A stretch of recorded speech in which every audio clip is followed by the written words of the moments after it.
This is a podcast for the living. And we're your hosts, Graham and Saul. And we're here to share with you all kinds of creative, educational, inspirational, straight from the heart content that could change your life. What? Podcast. Rickety podcast. Brain juice. You about to Brain get gasms. educated. Brain stuff. Podcast number 7. Is it 7? Number 7. Did we say that? Do I question it every time? I think I do. Every Same single thing? time. Yeah. Yeah. So it's been a minute. We haven't done one in a little while. We took a little holiday gapper, which was important, obviously. It's nice to take breaks here and there. Well, for me, and I think for you as well, like, it's fun to do the podcast, but sometimes for me, I don't think I was studying enough back when we were doing it to have enough fresh things to talk about each week almost. So I kind of, for me, I needed this breather because I've gone a lot more into research and study. Yeah. So now it feels like probably there's a lot more for me to talk about. Yeah. And I think, it's going to be a lot easier once we start bringing guests on board. Definitely. 100%, because... Yeah, to keep it fresh every week. Well, and then stuff. you're bringing their expertise into it. And their energy takes it somewhere. Yeah, it takes the pressure off of us a little bit and allows us to focus the questions into them, which is going to bring a whole another dynamic to it. But yeah, I know what you mean about the studying thing. But how was your break then? My break was, as far as from a learning standpoint goes, it was phenomenal. But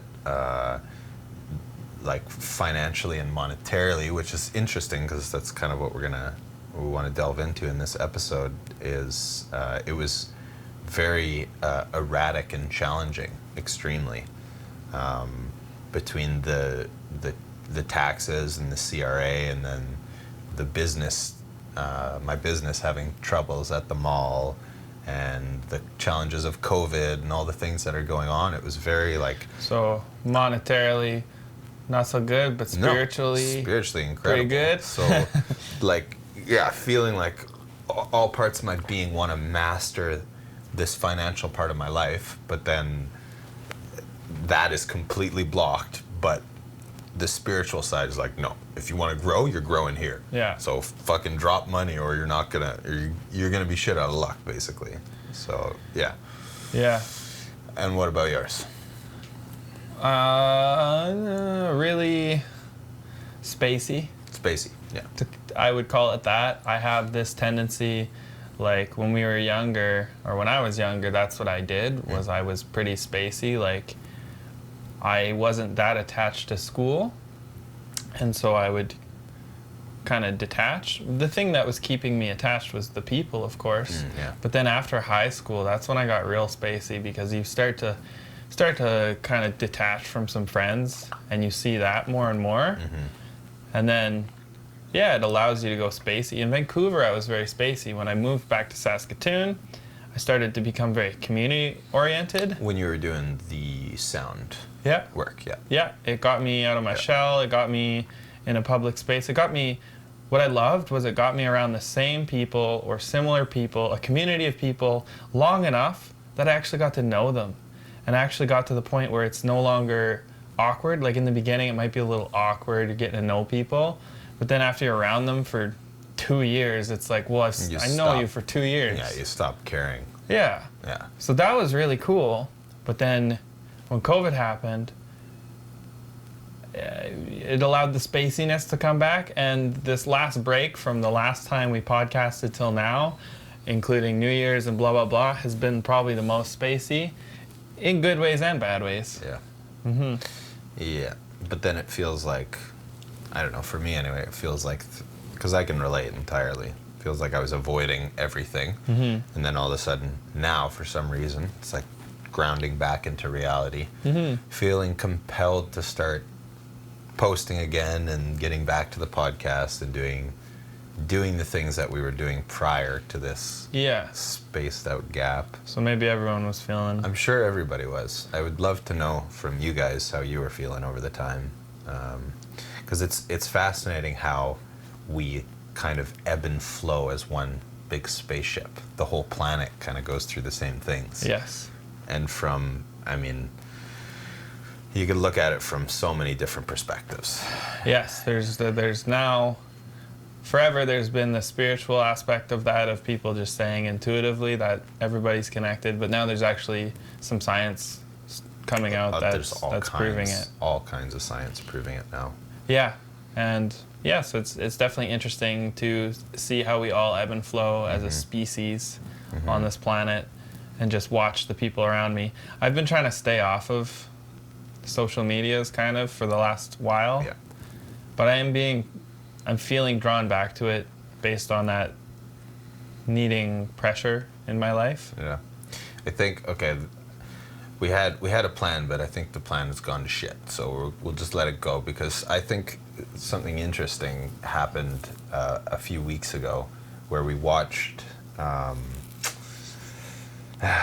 some new information, and it's not new, it's all the stuff you've heard about social media, and how, some of these, if you read through the privacy statements on them, there's some less than nice things we're agreeing to when we agree to those terms that come out. And as the new terms come out, it gets a little bit more and more challenging, and they can kind of push the boundaries a bit more. We've all heard of the thing about your microphone like recording you, or people having access to a camera, which was, at least for me, I kind of pushed it off as like, oh, well, that's, they can't do that, the Privacy Act and blah, blah, blah. But there's more and more information that's kind of saying that it seems like the invasion of privacy is starting to happen more and more.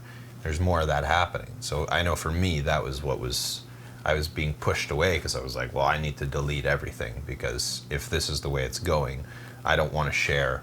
I don't want to be giving everything to social media. But the balance it's a fine balancing act, because although we're giving, I don't know, I have to look into that more. I don't have the full gamut of information on it. But there is a balance between selling yourself and giving all your data away, and also being able to use the platform for good, and contacting. Being a part of a community, because right now there's no other way to be a part of a community. Yeah, that is the community right now. Currently, no choice. Yeah. So that's where I'm at with it, because I just needed a break, and so I took a break.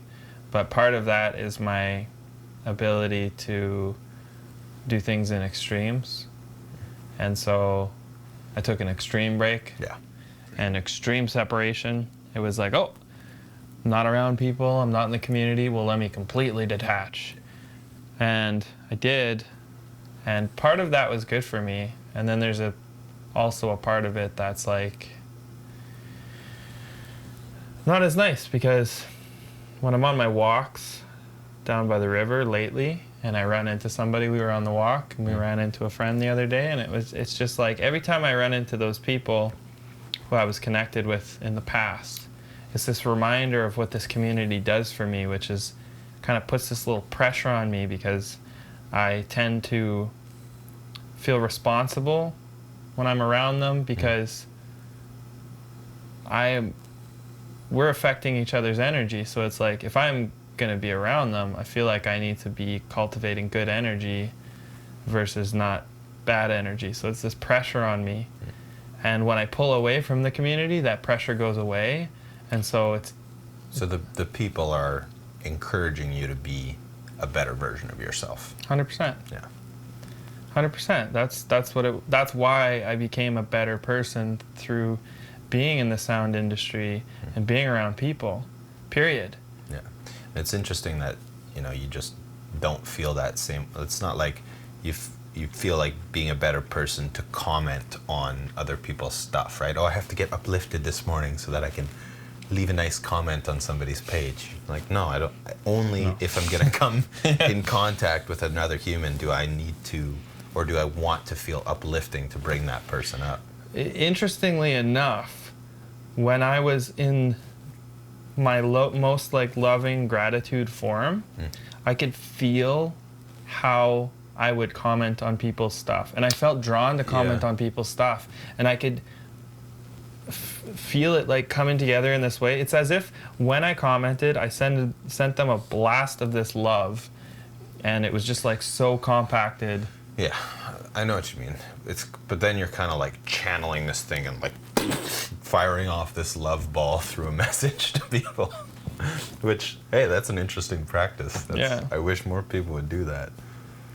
Yeah, well, I just noticed the difference because when I'm having an off day or I'm isolating and I go to comment, I can feel the resistance. It says, don't comment. Don't bother. Because you're not going to have this certain energy, and it's not even going to, people get comments on it because you have to compete with like the bots and the people who know each blah, blah, blah. So if you comment, for the most part, people aren't going to be as affected by it or something. Well, no, because if it's not from your heart, if it's not genuinely from your heart, and you leave a comment, like if you see a nice photo and you say, nice photo, it's like, well, how many robots have posted that? And how many people just like things? And if it doesn't have substance, and you engage from just a nonchalant place, it has nothing. There's no girth to it at all. Yeah, and that's completely dependent on what you're feeling. And so isolation for me kind of pushes you into worse feelings. 100%. It retracts. It's the opposite of love and gratitude, and it's cultivated very quickly for me, but so is love and gratitude. Either way is cultivated quickly. One day, one way, one way, one day the other way, Not even a day, like fucking 5 minutes. Yeah. It's like, oh shit. Yeah. Yeah, it doesn't take much. It's crazy how you can twist yourself, you can stop yourself in your tracks going down this spiral and like do a gratitude meditation, and all of a sudden, oh fuck, I'm in this whole different place. Yeah. Or the alternative, get hit by, say, like, one of the days when I get hit by a business audit by the CRA, and it's like, fuck, like, what does that actually mean? How do I... All your power is everything just sucked up. Gone. Yeah. All of it, and mainly it's a lack of understanding. Yeah. But Dad said something really profound this morning, where he was basically like, if you're being chased by a tiger, it forces you into that survival state. Yeah. And if you're constantly in that survival state, then there's no gratitude, there's no love. If you're not in that survival state, if you can be being chased by a tiger and still maintain gratitude, like we talked about a bit this morning, the Gandhi thing, Gandhi's being physically attacked and he just sustains love and gratitude.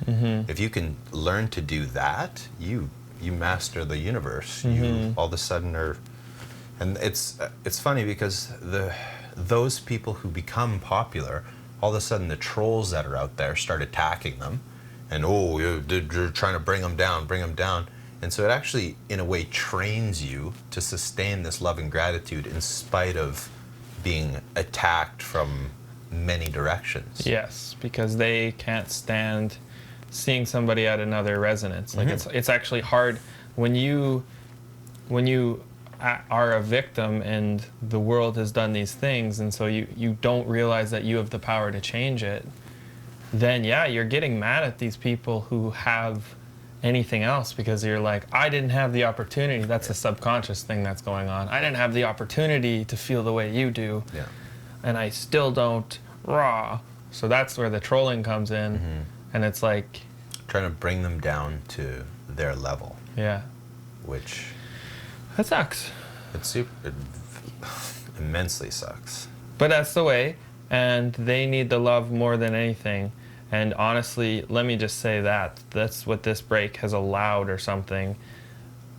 Or whatever we're doing, because you're doing a lot of spiritual studying, a lot of physics studying, a lot of interesting studying, but you're living with Dad. Our dad's a spiritual guy.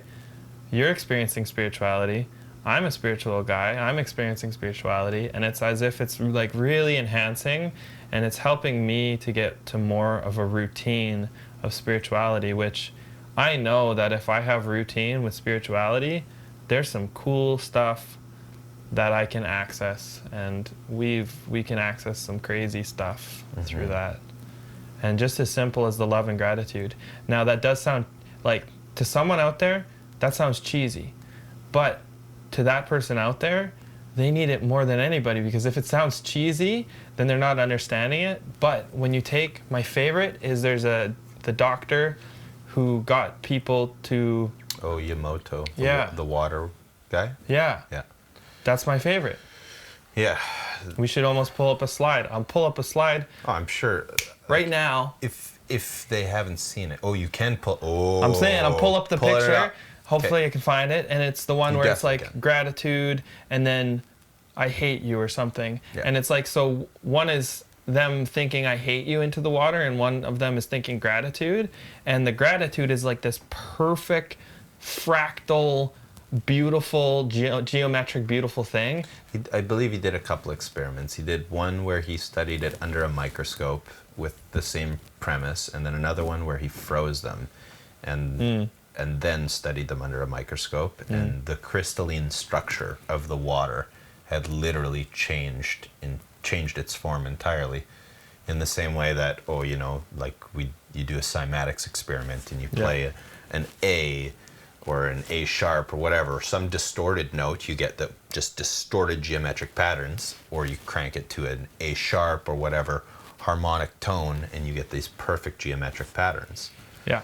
Which, and considering we're 70% water or whatever, so then you really think, yeah, it sounds cheesy, the love and gratitude thing, but if you can break it down to that understanding, which I'm starting to understand and see and visualize and blah, blah, blah more than ever, it starts to be like, yeah, if I can sustain this love and gratitude, what it does is it actually creates awesome geometry within my own field. And then guess what? It links up to the other awesome geometry outside of me. Mm-hmm. Yeah, it's unfortunate that it has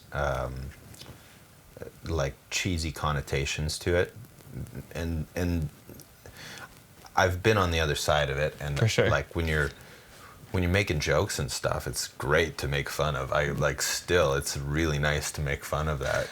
But the logic behind it, when you actually get into studying it and you start to understand it, it's like, oh well, fuck, that's what all these gurus have been saying and trying to get us to comprehend. But it's outside of the visual spectrum most of the time, so it's fucking hard to grasp. Yeah. But when you bring it into the lens of cymatics and water and things that we can see, it brings a different understanding to it.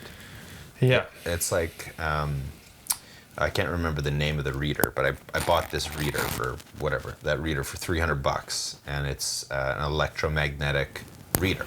So you can take readings off of the magnetic fields surrounding different things like plugins or wires, and you actually physically can see the distance. It says on the reader what a safe reading is or what a non-safe reading is. So I would go and I'd take a reading off of whatever, let's say a plug-in that's right beside your bed where you're sleeping, and you're taking a reading off of it.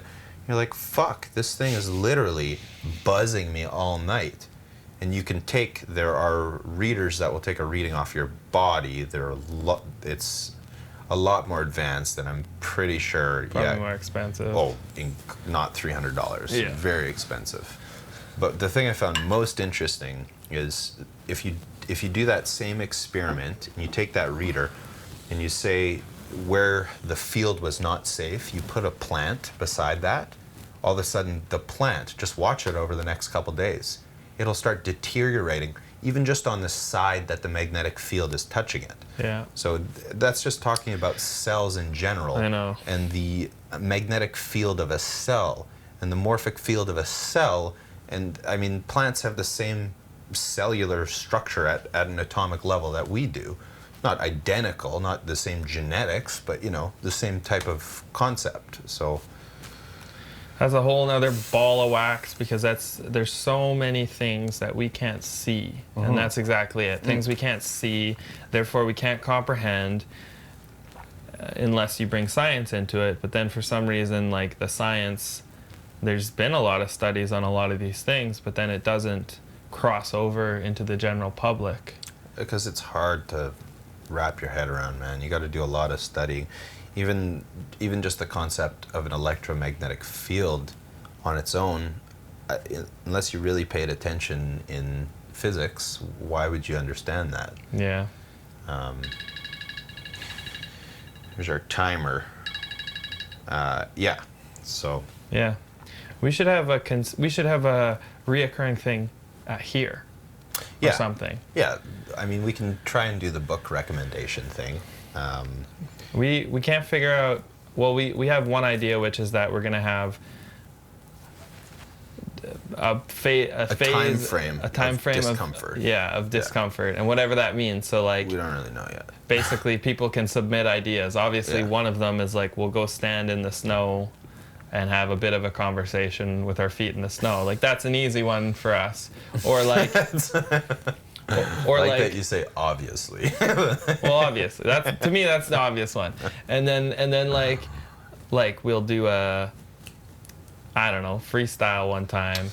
Yeah, I mean, maybe give us some ideas, because if you've got any. Yeah, we're looking for. It was Jesse's suggestion to incorporate something regular, a regular segment, and I like the idea of it. But okay, as far as like a book recommendation or something to study, just because we kind of got into the more physics stuff a little bit there, I would say I'll again point it out.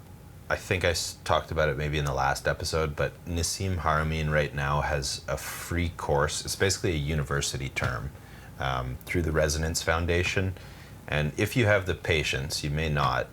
I mean, you can watch videos on him as well. There's all kinds of different stuff out there. He's got all kinds of great talks, but the course itself is like I would say it's a university term. It's 6 different modules, and it takes you through first shifting your worldview and why it becomes so difficult for us to change our perspectives on things once we get, like, we base our life, we base our knowledge, our understanding, we read it in the books, people are teaching it to us, and so we get these ideas ingrained in us, and then it's really hard to shift concepts, to shift into a new perspective. So he starts with that. He takes you through all of the physics of the past for like the past 100 years and beyond, which is really fascinating to see how it all came together. But if you're not into the technical stuff, then he gets into more of, basically he will break down everything you'd want to know about the magic of the universe, but through a scientific lens, which has been really enlightening and really insightful. If you're scientifically inclined, yes, worth checking out. Yeah, and if you're not, if you don't have the patience, then like the videos are great too. Well, I'm thinking if you don't have the patience, then you got to start. Like, if you're thinking, oh, I don't have patience to read these things or whatever, then a good place to start is maybe with some simple meditations or reading something a bit more fun. That's fun. Once you're into it, it's fun. No, it's hella fun. Yeah, for sure. I agree. But 5 years ago, Saul couldn't have comprehended, so it wouldn't have been fun, no, right? definitely, but for sure. So I'm just trying to think of those people too. But well, then I would say the videos, because there's short 20-minute clips that you can watch. Like there's a Mind Valley talk with Vishen. You're just saying Nassim. I'm saying Nassim because we talked about the science of everything. And I'm saying Nassim in particular because he's very grounded and rooted in science, and he takes all the fluff out of it. And so I think it's a great starting point. It's been very expanding for you. because I need the science. I've spent a whole life trying to comprehend the stuff that Dad's talking about, and never had somebody really explain it scientifically to me until I ran into this guy who's like, no, like here's why, here's all the things. And a lot of it was just needing to be pieced together. So yeah, there's a lot of layers to this, but he's done a really nice job of bringing the magic of the universe together through concise and uplifting perspective, without any of the woo. Yeah. Anyway, that's the one person I would recommend. If you have somebody else, No. So so then shut the hell up. Oh no, I'm not. I'm not questioning Nassim. Better not. He might hear this. Oh yeah, for sure. Yeah, no. I personally haven't. I've gotten Nassim's info through Graham and a few videos. I have yet to go down the path of Nassim. But that being said, it is a good path when you want to know the structures of the universe. It's just that it is complicated. I feel like starting with basic meditation and basic visualization for like 6 months, and then moving into. Well, my argument is that I wouldn't have meditated until I understood why it was important to meditate, and so that's why I'm saying Nassim will give you the understanding of the relevance of all of this. Okay, if it's not Nassim, then go watch Joe Dispenza for a minute and listen to some of his videos. And yeah, for sure. There's another scientist who's a little more on the, because he's so deep in his path now, he's a little more on the magic side of things. But another great scientist who's got tangible results. Yeah, Joe Dispenza's books. They're good. Again, very complicated. Yeah, that's what I mean. It's all complicated. It's all complicated. Yeah. You're in for a trip and a ride if you want to go down this path. No doubt. Just keep that in mind. It's going to be a lot of researching.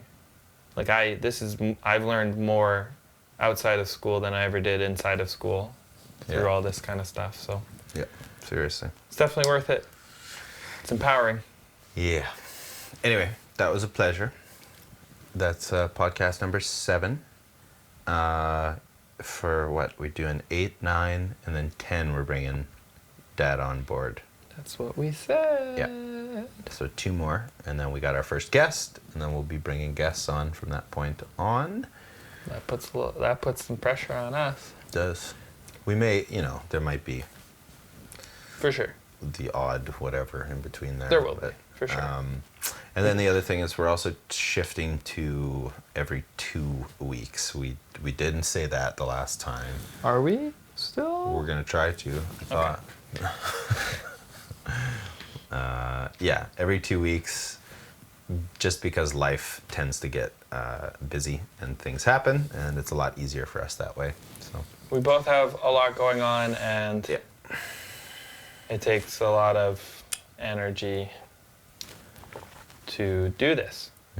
But we don't want to stop doing it, so we're just going to maintain it, keep doing it, and when there's a demand, then we will add more supply. But for now, every 2 weeks. Yeah. Okay, thanks for watching, you guys. You know the drill. Subscribe, like, whatever. I'm sure you will. And I'm gonna take it. You take it. I'm gonna take it. Comment, because we're in a pandemic and there's no communication. This is my only way to communicate with you, and yeah, it'd be great. It'd be great to hear from you, even if you just throw down an emoticon or whatever. Some communication is always nice, so we appreciate it. Definitely. Okay. Thanks, Thanks, everybody. love.